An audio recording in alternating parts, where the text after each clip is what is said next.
Hello everyone, very warm welcome to all of you at the platform Dr. Shrikant Verma classes and app. So here right now, short and sweet discussion for all of you for the our vitamin B3 with clinical integration. Yes, this vitamin B3 is also known as the niacin, nicotinic acid, PP factor of Goldberg. What is the PP factor? Yes, this is the our pellagra preventive factor, and we have discussed all the introductory part. How can you write in your university exams, what the important points, what you have to remember for your NEET exam, next exam, this all the things, and what are the 3D 4D, all the things we have described.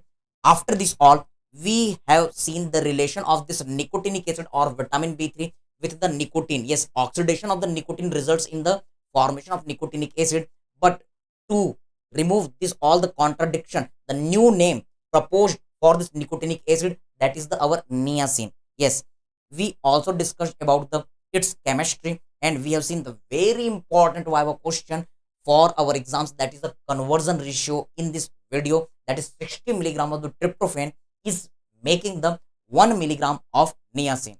Yes, and how this vitamin B3 is making the nicotinamide mononucleotide, nicotinamide dinucleotide, nicotinamide dinucleotide phosphate. These all the things we have seen, and how it is participating in the coenzyme activity, and the biochemical structure we have seen in this video. You can get this all the things at our app.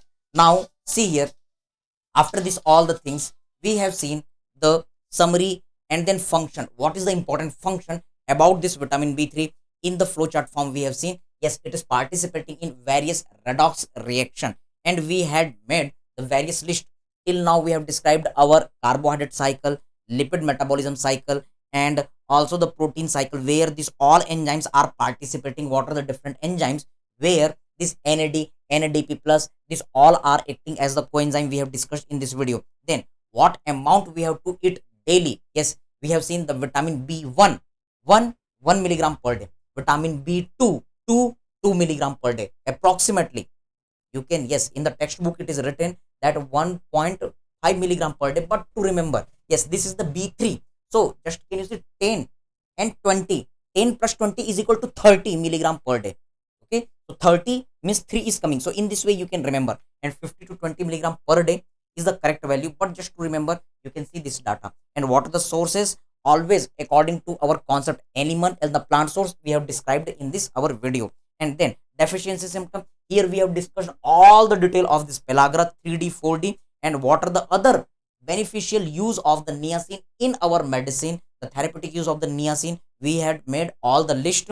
And then we have seen the side effect of the vitamin B3 also. So this all you can get at our app. Here was a short and sweet discussion for all of you. So just download our app, and you can go to the store part, and you can see all the necessities here you can get. So thank you very much. Enjoy the videos. All the best.